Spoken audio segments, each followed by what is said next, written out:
이렇게 많은 분 앞에서 박수를 받아보네요. 뭐 된 것 같습니다. 이상혁 목사님 통해서 종종 개포교회 이야기를 들었습니다. 하도 칭찬을 많이 하셔가지고요. 얼마나 좋은 교회인가 제가 오늘 확인해 보려고 하는데 역시 좋은 교회는 분위기가 다릅니다. 제 마음이 아주 편안해지고요. 그리고 제가 더 큰 은혜를 받고 갈 것 같은 그런 느낌이 듭니다. 개포교회는 수준이 아직 높아서요.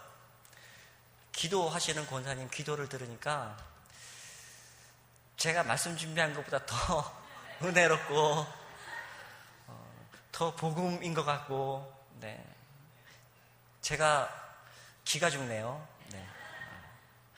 이상혁 목사님께서 교회 이야기를 많이 하셨어요. 너무 좋다. 어떤 이야기였는가 하면 원로 목사님이신 안성호 목사님 참 존경받을 만한 목회를 하셨다. 장로님들 너무 헌신적이고 좋은 분들이시다. 그래서 제가 오늘 장로님 몇 분을 납치해 갈까 지금 너무 부러워서. 개포교회 모든 성도님들 교회 어느 하나 마음에 거리낌이 없다. 여러분 듣기 좋으라고 제가 빈말하는 것이 아니고요. 정말 그렇게 말씀하셨습니다. 저도 듣고 너무 기분이 좋아서 제가 말씀드리는 것입니다. 우리가 생각하기에 목회자들 전부 다 기쁨과 감사함으로 목회를 하면 좋지 않습니까? 좋겠죠? 근데 사실은 목회라고 하는 환경이 그리 만만하지 않아서 뭐 이런저런 일로 힘들어 하시는 분들, 갈등을 겪고 계신 분들, 만족함이 없고 기쁨이 없는 목회를 하고 있는 것도 현실입니다. 그런데 목회자의 입에서 난 목회가 너무 기쁘다 그렇게 말씀하셨습니다. 난 목회가 너무 기쁘다. 그럼 뭐 더 이상 할 말이 없는 거죠. 그런 교회는 은혜가 넘치지 않을래야 않을 수가 없습니다. 저는 이상혁 목사님과 모인 모든 개포교회 교인들에게 진심으로 축하한다 라는 말씀을 드리고 싶습니다. 목회자는 좋은 교인들 만나서 너무 축하할 만한 일이고, 그리고 교인들은 좋은 목사님, 이상혁 목사님은 감리교회 대표할 만한 목사님 아닙니까? 이제 그럴 만한 목사님이십니다. 이런 분들이 함께 만나서 즐겁고 감사한 목회. 제가 이런 교회 와서 뭐 딱히 할 말이 있겠습니까? 그저 축하한다고 인사를 나누면 되는 거죠. 제가 섬기는 교회는 고양시에서 개척한 지 이제 2년 4개월 정도 되었습니다. 지난주에 오늘은 좀 휴가를 좀 가셨더라고요, 여러분들이. 지난주에 유독 좀 교인들이 많이 왔어요. 앉을 자리가 없을 정도였습니다. 자랑하고 싶어서. 꽉 찼어요. 식사하는데 식사할 자리가 없었습니다. 부럽죠? 그래서 한 30몇 명? 네. 저에게 과분한 숫자입니다. 저 40명 넘어가면 제가 감당할 수 없을 것 같아서 한 40분 앉으면 꽉 찰 만한 예배당을 꾸며놨습니다. 개포교회에 비하면 굉장히 적은 숫자이지만 저에겐 감사한 숫자고요. 그리고 좋은 점이 새벽에 기도를 하면 교인들 한 분 한 분 기도를 다 해줘도 시간이 남아요. 그래서 시간이 남으면 이제 저에게 기도 부탁했던 분들, 그리고 저희 교회를 도와주시는 분들, 그리고 또 저희 형제들을 위해서 기도해야 하니까 하다 보면 이상혁 목사님 목회와 개포교회를 위해서도 제가 기도를 하게 됩니다. 기도를 하면 그곳에 마음이 가잖아요. 그래서 저에게 개포교회를 향한 간절함이 있습니다. 다른 교회를 바라보는 마음과 같지는 않습니다. 간절히 바라기는 우리의 감사, 바람, 그 기도를 통해서 이 개표교회가 앞으로도 늘 이 교회의 주인 되시는 주님 안에서 풍성한 은혜를 누릴 수 있는 복된 교회가 될 수 있기를 간절히 축원합니다. 제가 처음 목회를 나간 곳은 충북 음성의 농촌 마을의 작은 시골 교회였습니다. 마을에 사시는 분들이 얼마 되지 않아요. 노인분들이 주로 계시죠. 다들 농촌의 현실이 그런 것처럼, 그리고 농촌에 그곳에 사시는 노인분들이 주로 나오시는 교회였습니다. 목회를 하다 보면 문득 생각나는 교인들이 있거든요. 저는 그곳에서 7년을 목회했는데 첫 목회지라서 그런지 지금도 그리움이 있습니다. 간절함이 있고요. 그리고 생각나는 교인들이 몇 분씩 계십니다. 그 중에 한 분은 50대 조선족 여자 성도님이셨어요. 마을에 있는 돼지 농장에 부부가 일을 하러 오셨는데 여자분이 신앙생활을 하시던 분이라 가까이 있는 저희 교회에 나오시게 되었습니다. 한 번은 주일날 제가 이제 교인들을 태우고 차량 운행을 하고 있었습니다. 교회로 가고 있는데 그분이 걸어가고 계시는 거예요. 그래서 멈추고 타시라고 그랬더니 아니라고, 자기는 운동 삼아 걸어가겠다고. 돼지 농장 일이 얼마나 힘든데요. 노동이 보통이 아닌데 뭔 운동을 하며 걸어갑니까? 그냥 타세요. 제가 그랬더니 아니래요. 그냥 가시라고 한사코 사양을 합니다. 왜 안 타시려고 할까요? 몸에서 냄새가 나기 때문이죠. 돼지 농장 냄새가 보통이 아니거든요. 그 냄새 몸에 배기면 씻어도 냄새가 잘 안 지워져요. 그러니 그분이 안 타시려고 하는 거예요. 근데 저나 교인들은 다 이해하거든요. 뭐 시골 교회가 다 그렇지 않습니까? 제가 그곳에 있을 때 교인들 밭에서 막 밭일하다가 예배 시간 되면 그냥 교회로 들어와요. 신발 벗고 들어오는 예배당이었는데 발에 흙 묻은 채로 그냥 앉아서 예배해요. 그리고 이제 앉아서 하다 보면 이제 습관적으로 발을 이렇게 만지죠. 집에서 하던 것처럼. 발을 만지다 보면 이제 슥슥 문질러요. 발에 흙도 떨어내고 문지르다 보면 때도 나오고. 그래서 그분들이 예배하고 가면 그 자리 밑에 보면 흙도 떨어져 있고 때도 떨어져 있고 각질도 있고, 그래도 목사는 기쁘다 이겁니다. 어떤 환경이든지 어떤 모습이든지 교회 나오면 감사하잖아요. 나와서 예배하라 이겁니다. 교회에 나오는데 무슨 조건이 필요하겠습니까? 어떤 자격이 필요하겠어요? 좀 뻔뻔함이 있으면 목사는 기뻐한단 말이죠. 사람 간의 관계에서 뻔뻔하라는 것이 아니고 하나님 앞에서는 우리가 밖에서 좀 거리낀 일이 있어도, 내가 좀 죄를 지은 것 같아도, 내 마음에 안 드는 사람이 있어도, 내가 실수한 것이 있어도 그래도 좀 뻔뻔하게 나와라. 그래야 예비되어진 하나님의 은혜를 누리지 않겠습니까? 언제라도 돌아오면 그곳에 늘 탕자를 기다리시는 우리 하나님의 따뜻한 품이 있지 않겠습니까? 제가 조선족 그 성도님도 좀 뻔뻔함으로 교회 나왔으면 좋겠는데, 나오면 그분이 마음이 아주 온순해요. 착해요. 혼자 저쪽에 냄새 날까봐 혼자 따로 떨어져서 앉으세요. 식사도 좀 하고 가라고 해도 식사 안 하셔요.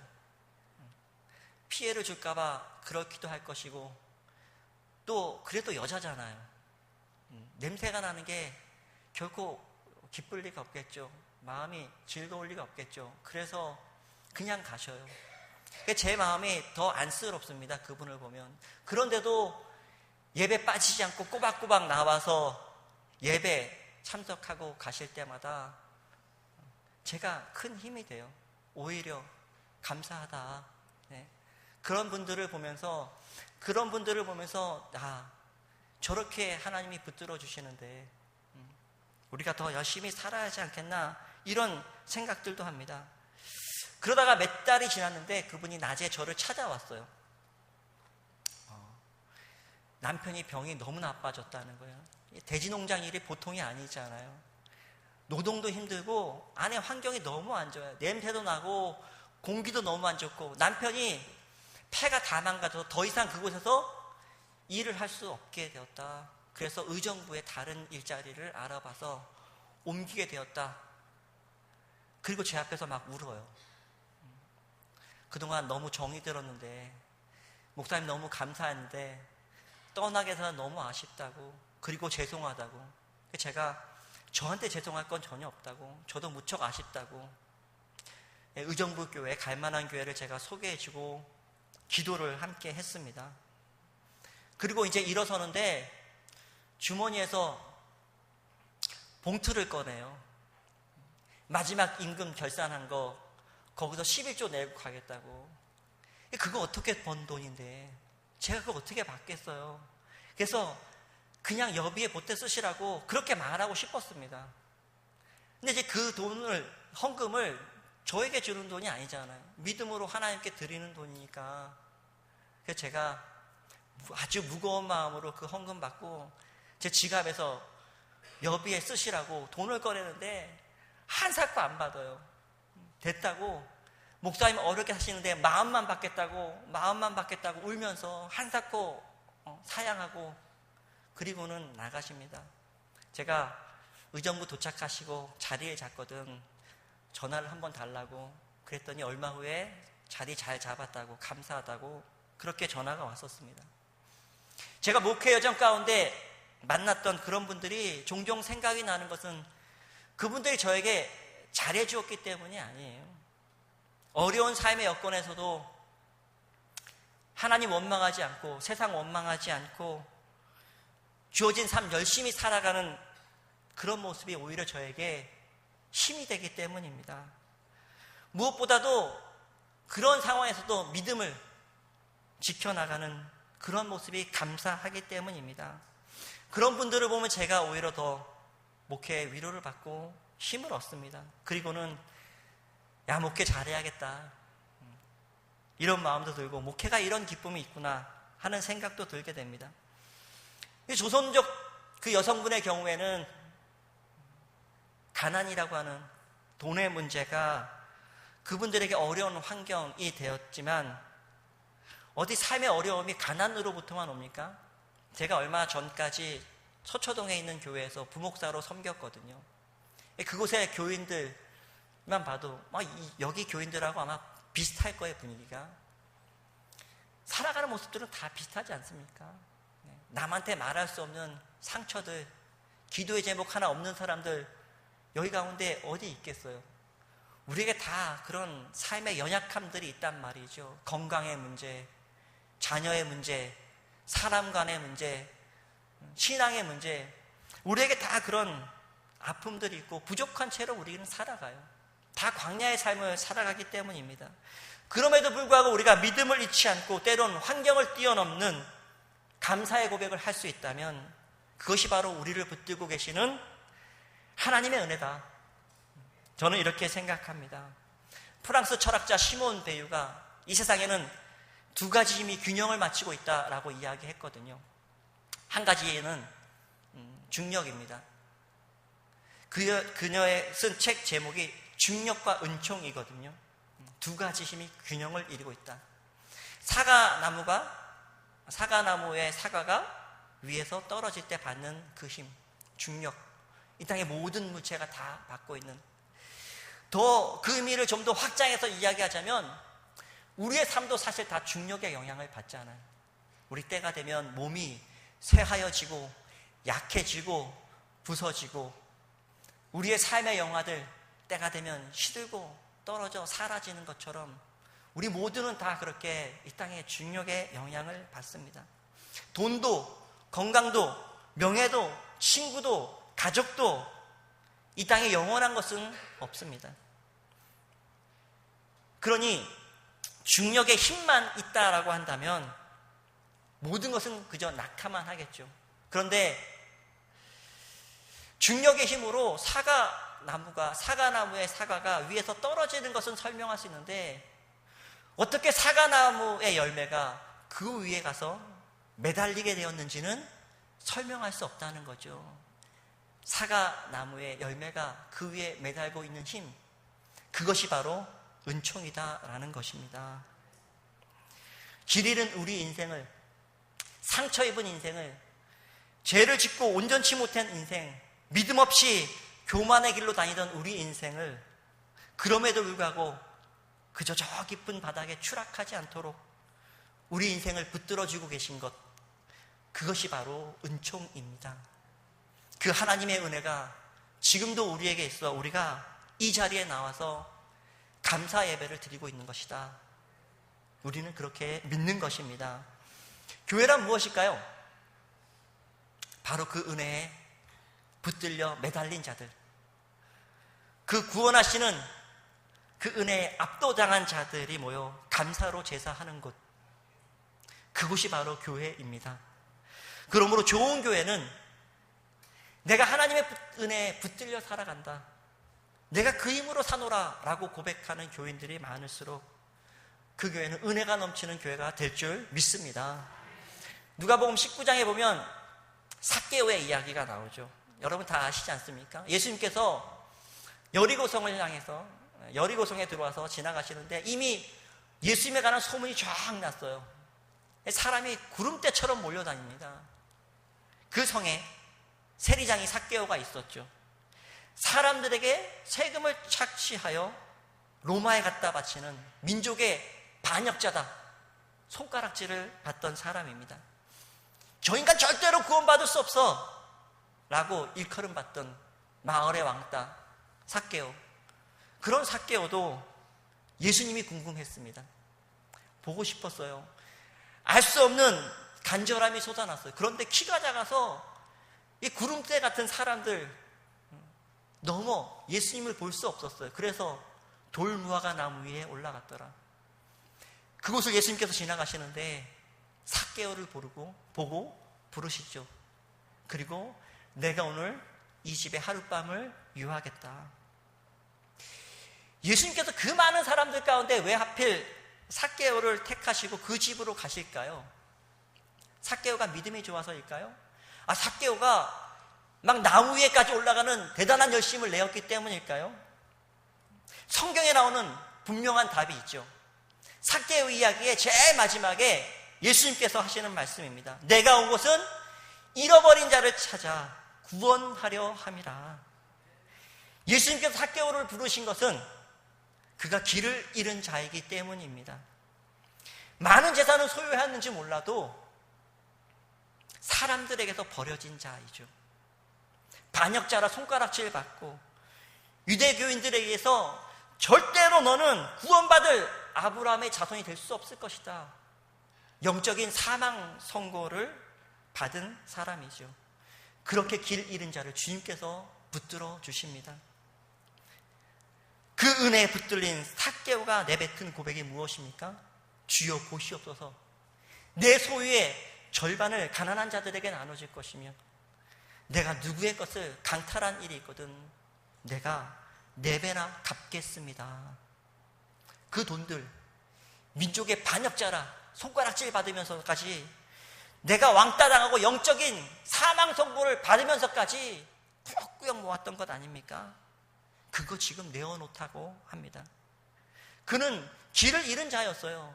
그러나 사실 그의 마음속에는 그의 갈망, 내 그것만 채워진다면 나도 헌신하겠다, 나도 변할 수 있다, 나도 이 땅을 위해서 무엇인가 하겠다, 그런 마음이 있었다라는 거죠.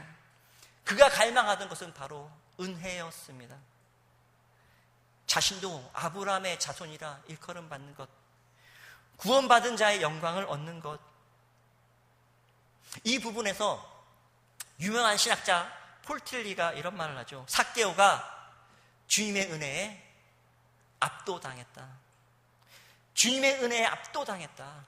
그렇습니다. 삭개오가 주님의 은혜에 압도당했습니다. 주님의 은혜에 압도당하는 것, 그것이 가장 우선이다라는 것입니다. 우리는 삭개오 같은 사람을 보면 말할 것이에요. 너 구원받고 싶으면 당장 그 일 그만둬. 너 구원받고 싶으면 당장 너의 것 사람들에게 좀 나누어줘. 남에게 강도질한 거 있으면 회개하고 다 뱉어내. 그러나 사람들의 요구, 제재, 법적인 것들, 이런 것들이 사람을 쉽게 바꿀 수 있을까요? 우리 다 알잖아요. 사람의 라이프 스타일 쉽게 바뀌지 않습니다. 그렇다면 삭개오가 던지는 일생일대의 고백, 그것은 어떻게 가능하게 되었을까요? 자기 스스로는 절대로 얻을 수 없었던 구원의 은혜를 입었기 때문입니다. 믿음이 좋아서 선택받은 것이 아니에요. 그가 돌무화과 나무에 올라가는 특별한 열심이 있었기 때문도 아닙니다. 이 모든 것들, 그의 노력들, 그의 관심, 열심, 이 모든 것 앞서는 주님의 은혜가 있었다라는 것입니다.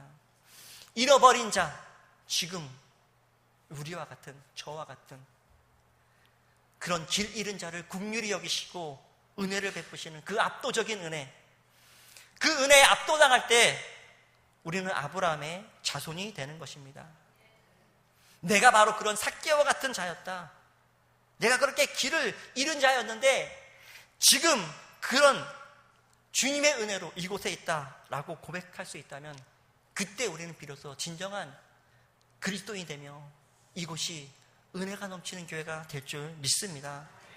오늘 성경 본문의 이야기를 해보겠습니다. 본문 중 9절에 나오는 내용에 따라서 오늘 저 설교 제목을 제가 아름다운 소식이 있는 날이다 라고 정했습니다.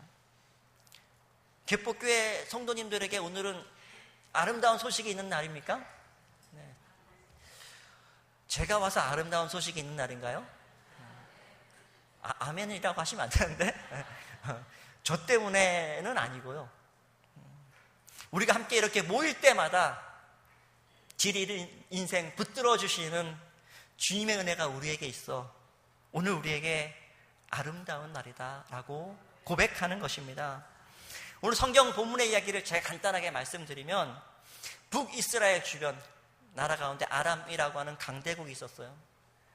아람의 왕 베나닷이 대군을 이끌고 수도 사마리아를 쳐들어와서 성을 둘러싸죠.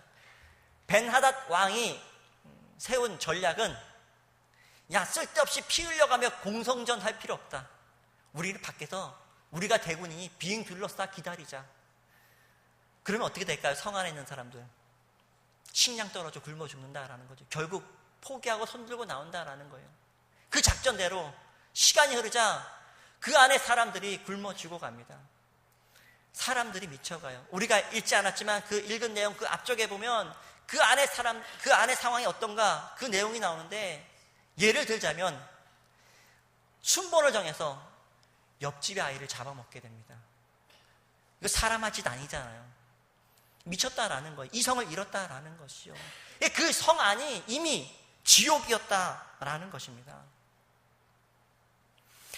그런데 오늘 우리가 읽은 7장 3절부터의 내용 우리가 보시면 이게 그 성문, 그 아비규환이 된 성문 그 바깥에 4명의 문둥병자가 있었어요.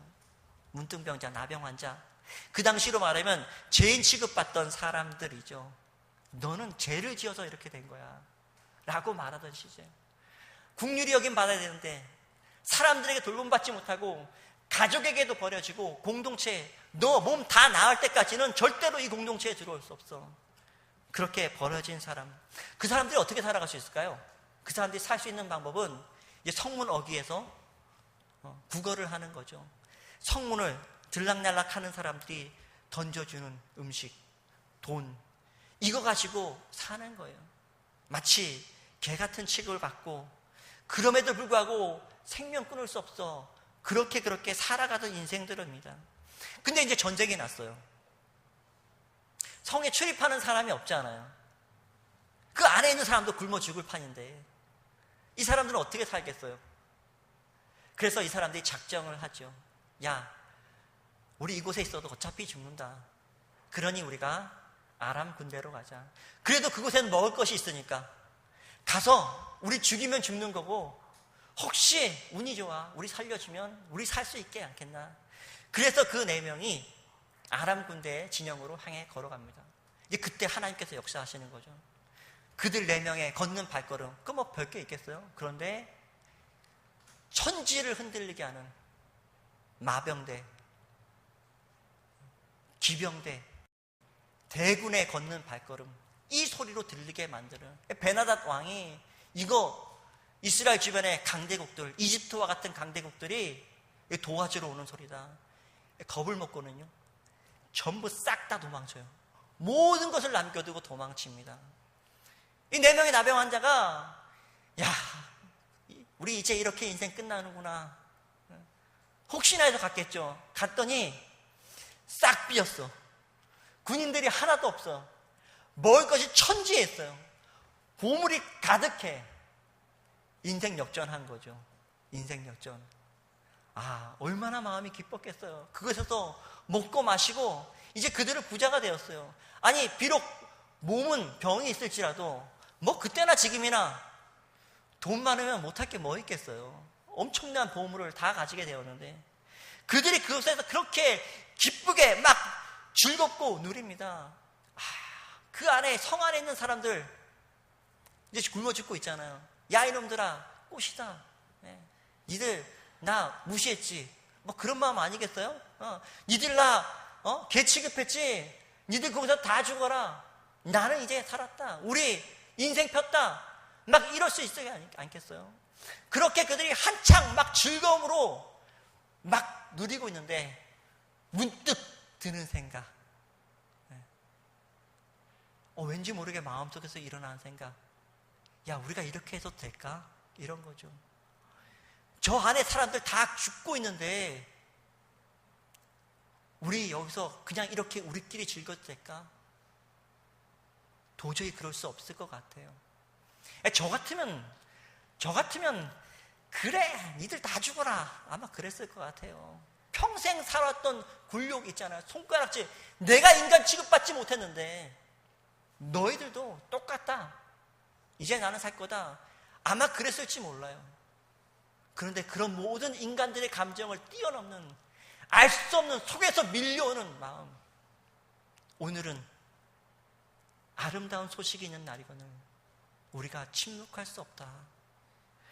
그래서 그들이 다시 사마리아 성으로 들어간다라는 것입니다.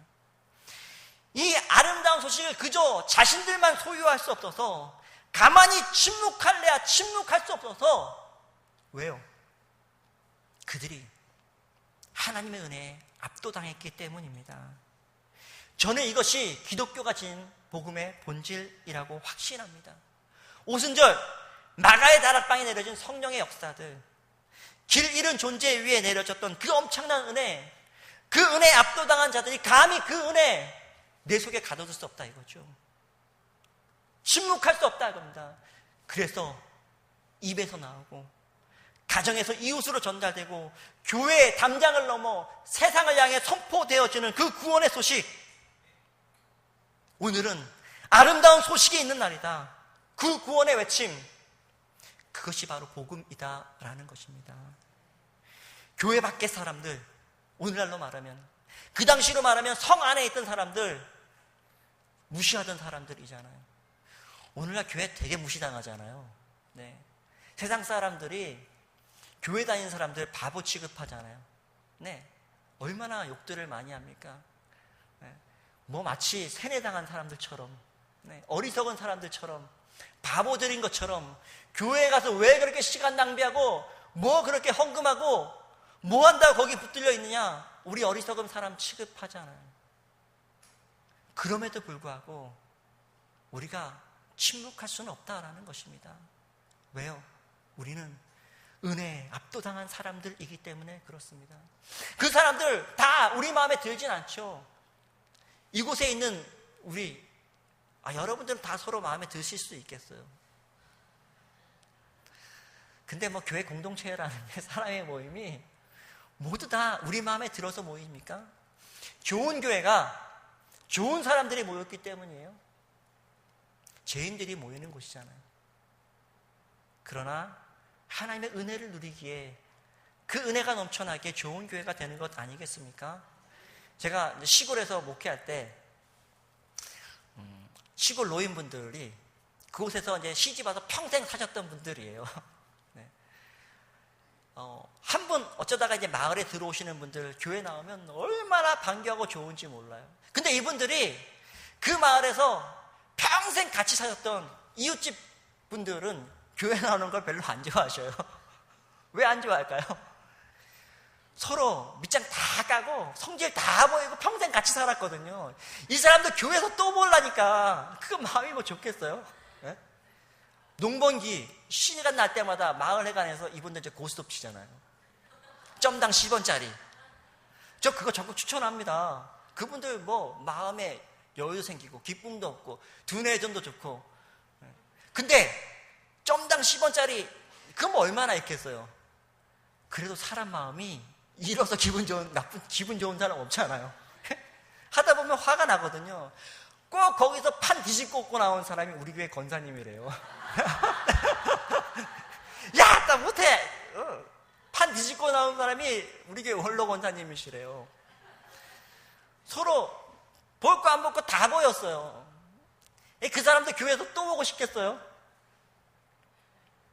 그러니 그분들한테는 쉽게 잘 전도가 안 되는 거죠.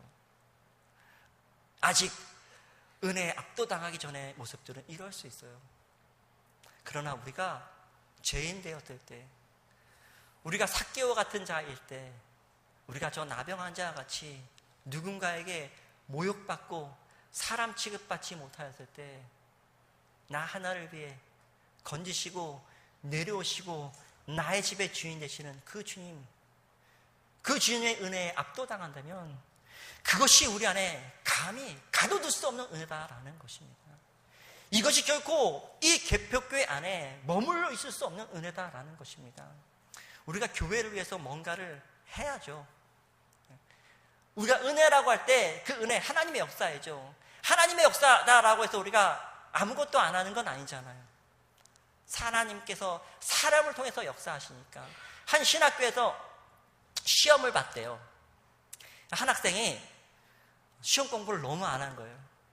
마음이 조마조마해서 시험을 치러 딱 들어가서 시험지를 받았는데 역시나 아는 게 아무것도 없어요. 이거 낙제할 것 같고 고민하다가 아무것도 안 쓸 수는 없고, 그래서 거기다가 내용을 썼습니다. 교수님, 제가 이번에 일이 있어서 시험 공부를 하지 못하였습니다. 그래서 저는 아무것도 아는 것이 없습니다. 그러나 하나님은 모든 것을 다 아십니다. 그럴듯하잖아요. 네, 뭔가 고백한 것 같고 믿음이 있는 것 같고 그럴듯하잖아요. 그래서 교수님께서 그것을 보시고 친히 거기다가 답글을 달아주셨어요. 그렇지, 하나님은 모든 것을 다 아시지. 그러니까 하나님은 100점, 넌 빵점. 우리가 주님의 은혜를 누리지만 우리도 교회를 위해서 뭔가 해야죠. 헌신해야죠. 근데 사람들의 욕심이 먼저 있으면 안 돼요. 사람들의 의욕이 먼저 가면 안 된다라는 것입니다. 예수님께서 복음서에 보면 성전에 들어가서 성전에서 장사하는 사람을 다 내어 쫓으셨을 때 하셨던 말씀, 성전을 위한 너희들의 열심, 그 마음이 나를 삼킨다. 하나님의 역사를 방해하는 것이 될 수도 있다라는 거예요. 제가 아까 말했듯이 우리가 이 함께 모여서 교회를 위해서 고민할 때 교회가 선교도 해야죠. 전도도 해야죠. 여러 가지 행사도 해야겠죠. 우리가 그런 일들에 기도하고 함께 모여서 그런 일들을 해야겠죠. 그러나 그 모든 것보다 앞서는 것, 우리가 먼저 주님의 은혜에 압도당해야 한다라는 것입니다. 은혜 없이 이루어지는 일들, 지금 이곳에 있는 한 분 한 분에게 내려지는 그 은혜가 있지 않고 행하는 모든 일들, 그것은 주의 영광을 가리는 것이 될 수 있어요. 그런 교회들은 언제나 갈등과 분열을 초래하거든요. 은혜를 모르는 자가 하는 열심들은 자기 교만, 자기 의를 가져오죠. 아름다운 소식을 전하는 것이 아니라 모두를 괴롭게 만드는 소음을 만들어낼 수 있습니다. 어떤 사람들이 아름다운 소식을 전하는 자입니까? 목사입니까? 장로님들이세요? 권사님들, 성도님들이세요? 네, 물론 우리가 아름다운 소식을 전하는 사람들이죠. 그러나 딱 잘라 정답을 얘기하자면 하나님의 은혜에 감격하는 사람들이 아름다운 소식을 전하는 자들이다. 간절히 바라기는 개포교회 날마다 그런 하나님의 은혜가 넘쳐나기를 축원합니다. 제가 아까 이야기하였듯이 개포교회를 향한 제 마음은요, 다른 교회와 같지 않습니다. 제가 기도하는 교회다라고 이야기했지 않습니까? 사실은 엄밀하게 말하자면 이상현 목사님 목회를 위해서 하는 기도니까 제가 여러분들 사실 잘 모르잖아요. 제가 여러분들 한 분 한 분 잘 되라고 기도하지는 않았겠죠. 이상현 목사님 목회를 위해서 기도하다 보니까 개포교회를 위해서, 이 교회 은혜를 위해서 기도하게 되죠. 그래서 저의 마음에도 간절함이 있습니다. 이 교회가 날마다 그런 은혜가 차고 넘치는 교회가 되었으면 좋겠다. 그래서 저의 마음입니다. 그리고 그 은혜가, 우리가 받았던 그 아름다운 소식이 그저 내 안에 갖추어지지 않고 우리 교회 안에 담겨있지 않고 이것이 담장 밖에 이 땅에 때로는 우리를 미워했던 사람일지라도 때론 교회 제가 오늘 이렇게 들어온 데 보니까 교회 바깥에서 주차장에서 누가 막 뭐라고 네, 불만이 있는가 봐요. 교회에 바깥에서 뭐라고 막 이야기하더라고요. 그런 분들도 그런 모든 분들 향해서 이곳에 있는 우리의 은혜가 전파되는 교회가 될 수 있기를 간절히 축원합니다. 그렇다면 이 교회, 그런 주님의 은혜, 감격이 넘친다면 우리가 참고 견딜 수 없어 오순절 마가의 다락방, 그곳에서 시작되었던 그 성령의 역사처럼 격전지 예루살렘을 향해 뛰쳐나가는 제자들처럼 여러분들이 이 땅에 믿음의 격전지, 이 땅, 개포동, 일원동, 이 지역, 우리 믿음의 격전지 아니겠습니까? 길 잃은 수많은 사람들, 그들을 향해 이곳의 복음이, 우리를 감격시켰던 복음이, 우리를 건졌던 복음이 이 땅의 사람들에게 눈물의 감사가 되게 될 줄 믿습니다. 그런 교회를 위해서 날마다 함께 기도할 수 있기를 간절히 축원합니다. 개포교회 성도 여러분들, 저희 교회를 위해서 좀 기도해 주십시오. 제가 이 교회를 위해서 기도했지 않습니까? 솔직히 여러분 한 분 한 분을 위해서 기도하지는 않았어요. 저는 여러분들을 모르니까. 여러분들은 이제 저를 알죠. 여러분들, 우리가 사실은 개인적인 기도들을 많이 하게 돼요. 우리가 공적인 것, 하나님의 나라, 이 땅의 정의와 공의, 이런 것 위해 기도를 하면 좋겠지만 사실 우리의 모든 기도의 대부분은 다 개인적인 기도들이죠. 네, 그렇지 않습니까? 여러분 어떤 기도 제일 많이 하세요? 자녀. 이거는 불변의 법칙입니다. 간절함이 있으면 기도하게 되거든요. 자녀를 위한 기도 제일 많이 할 수밖에 없어요. 네. 내 삶이 안정되어야 우리가 하나님 나라 일도 하잖아요. 그러니까 우리는 자녀, 내 관심 가는 것, 나의 가정, 내 식구들, 내 형제들, 그리고 우리 교회를 위해서 기도하게 되죠. 여러분, 그런 모든 기도 다 마친 후에 혹시 시간이 남거든. 네. 저희 교회의 기쁨을 위해서도, 저를 위해서도 여러분 기도해 주십시오. 여러분 안에 갇혀있는 그 구원의 소식이, 아름다운 소식, 오늘 우리에게 아름다운 소식이 있는 날이다.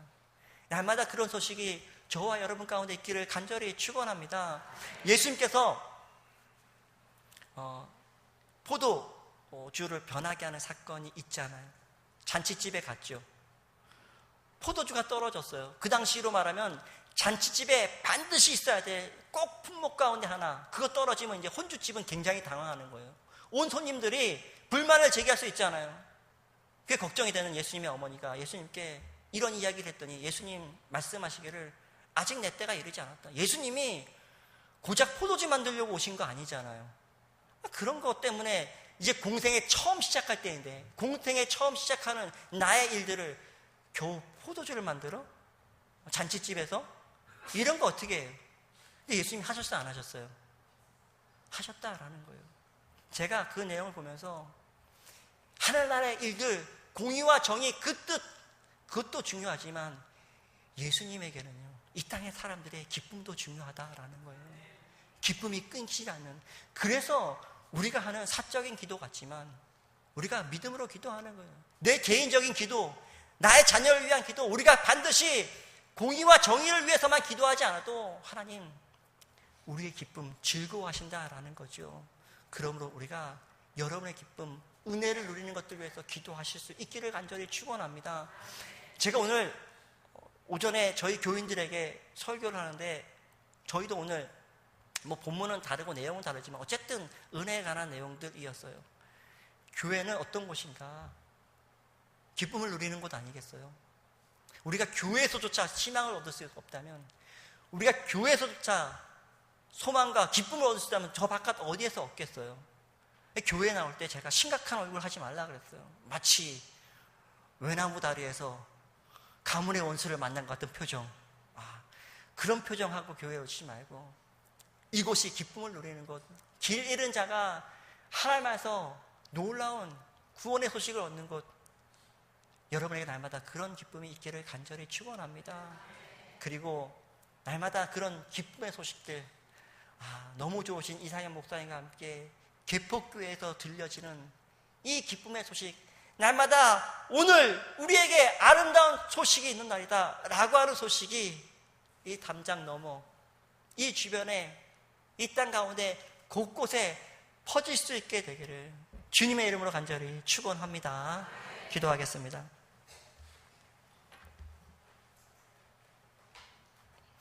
사랑의 하나님 아버지, 당신의 은혜로 부르심 받은 우리가 오늘 이 자리에 함께 모여 예배합니다. 한때 주님에 의해 선택되었던 이스라엘 백성들, 그들이 모두 하나님을 떠났을 때 그럼에도 불구하고 내가 나의 땅을 위해 7,000명을 남겨두었다.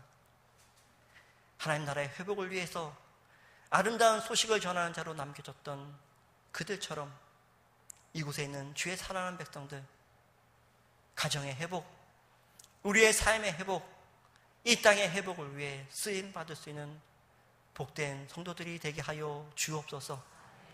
우리에게 의가 가득해서가 아닙니다. 우리에게 많은 재능이 있어서가 아닙니다. 그저 우리를 구원하셨던, 감히 견딜 수 없는, 내 안에 담아둘 수 없는 그 압도하는 하나님의 은혜가 있기에 그 주님 앞에 오늘도 우리가 무릎 꿇고 감사함으로 고백하며, 주여 내가 따르겠나이다. 주여 나를 사용하여 주시옵소서. 주여 우리가 그렇게 기쁨으로 하나님 나라에 동참하길 원합니다. 그 아름다운 소식 날마다 이 전에서 일어날 수 있게 하나님의 은혜 베풀어 주시옵소서. 그리고 날마다 우리가 서로를 향해서 기도하며 그 아름다운 소식을 땅 곳곳마다 전파할 때까지 우리가 은혜를 사모하는 자로 살아가게 하여 주시옵소서. 이곳에 머무신 성령이여 우리를 도우시옵소서. 우리의 마음을 감동 감화시켜 주옵소서. 하나님 사랑하게 하옵시고 이전을 사랑하게 하옵시고 우리 안에 있는 모든 성도들 우리의 삶을 더욱더 사랑하여 감사함으로 열심을 다해 하나님 나라에 이를 때까지 우리에게 주어진 사명들 감당할 수 있는 복된 교회, 우리 성도들의 삶의 여정 되게 하여 주시옵소서. 예수님 이름으로 감사 기도드리옵나이다. 아멘.